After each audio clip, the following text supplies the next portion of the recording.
Welcome to Technology and Education Today. I'm Richard Smith. And I'm Caroline Crawford. Today we're talking about MOOCs once again and the reasons why students drop out. Same reason why students drop out of any type of instructional environment. Because the courses are too hard?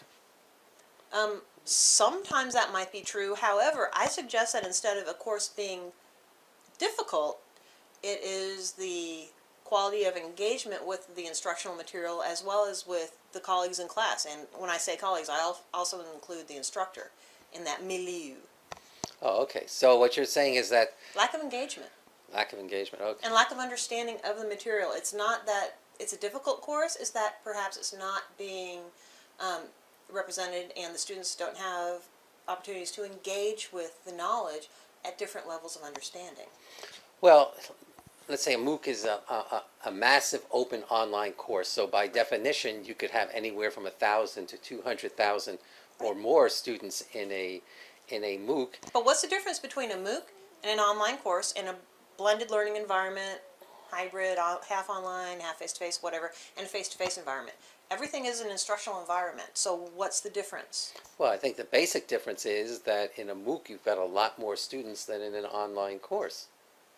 From an instructional point of view, from someone who is engaged with the learners and want to enhance the higher order thinking skills and understanding of the information, that's important.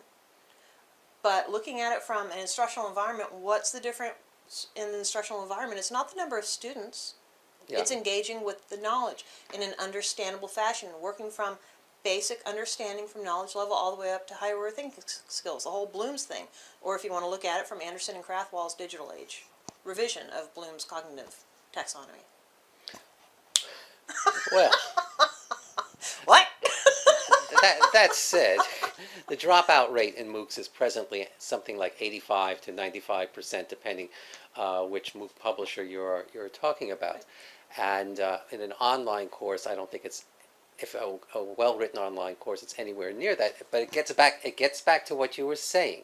Let's just examine what you were saying. In an online course, where you'd have typically anywhere from 5 to 30 students in an online course that's kept under control, it's possible to have a lot more student-to-student engagement and a lot more instructor-to-student engagement, because an instructor only has to engage with up to 30 students in a typical course.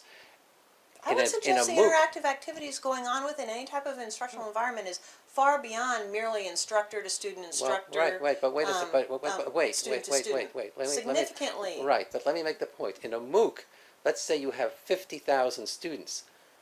An instructor cannot directly engage with 50,000 students each and every week. Cannot engage with student 1 through 50,000 and send that student to personal notes.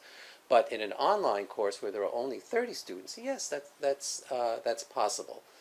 So that the sheer number of students makes that level of engagement very difficult. Now, I'm not saying it can't be designed into the course, into a MOOC sometime in the future, but right now it's a problem. Well, but the quality of student who, and I don't mean quality as in quality of student, but the knowledge base of the student who is engaging in these MOOC courses may also be a concern. Someone who is in high school and doesn't have the knowledge base that is necessary to work within a doctoral level effort, they will not be successful and they will drop out. Well, true. Anybody can enroll in a MOOC. There's no control there. But let's say all things being equal, and if you are in a bachelor's degree class or studying something for a bachelor's degree, a course of study for a bachelor's degree, and if you're in a MOOC where there's 20,000 students, as opposed to a regular online class where there's only 20 students, it means the level of engagement on the part of an alert instructor can be much easily raised in an online class as opposed to a MOOC, because it's simpler mechanically. It's simpler. There's far fewer students you have to engage in. It's just like a face-to-face class. If you have a face-to-face class of 20 students, or you have a face-to-face class of 600 students, which is also very common in freshman studies, the level of engagement on the part of the instructor naturally goes down. You cannot really engage on a face-to-face basis But the with instructional 600 style students. of the instructor is also important. The development, the desire to develop a community within that instructional environment is important as well. Yeah, I don't care what kind of environment we're talking about. It's still vitally important. And it's the larger the group, the more engagement the instructor needs, as well as the instructional design aspect. How is the MOOC designed? Is it just, here's the knowledge, you figure it out? Or is it where everyone is framing knowledge at a different level, and are people working together within a real world environment to implement that knowledge and understand it a little more Well, appropriately and bring it back? Well, the answers are no, no, no, Don't know. no, no, no. I mean, there's just some MOOCs now. Yes, there are attempts made to divide students into smaller support groups, and that is effective up to a point. But given the sheer size of the MOOC, it becomes very difficult to implement.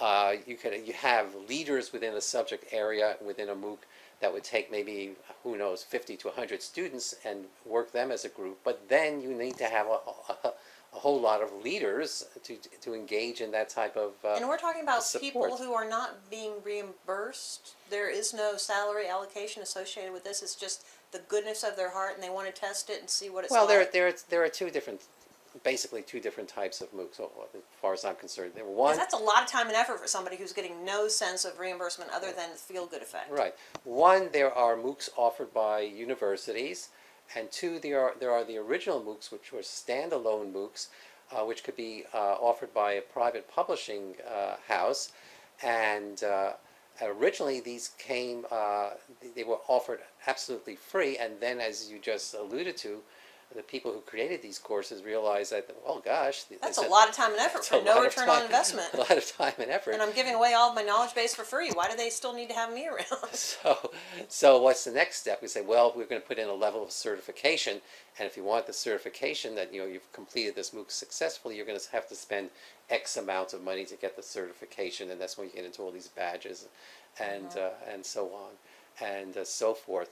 But if you look at the university MOOCs, well, those might be to pull in students who might not normally be enrolled in university. Or it could be a great opportunity for graduate level students to have an opportunity to work within an instructional environment within a pseudo-safe situation where you're not necessarily being evaluated by students who are paying tuition monies to sit in the class, but it gives you an opportunity to learn more about your instructional style and how you work with other people. Are you talking and about, if you really want to do this for a living type thing. Are you talking about the graduate students who are teaching MOOCs? Yeah.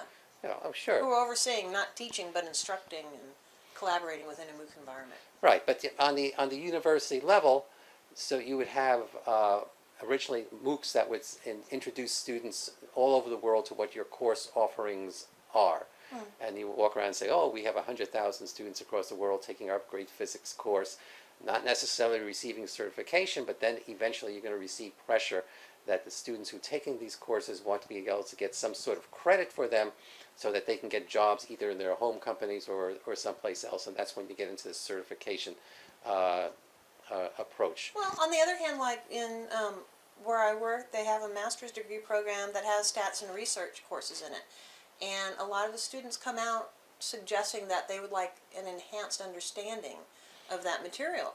And there are some very well-known, well-respected people who have MOOCs out there in which they do engage within a different style of instruction, revolving around stats and research.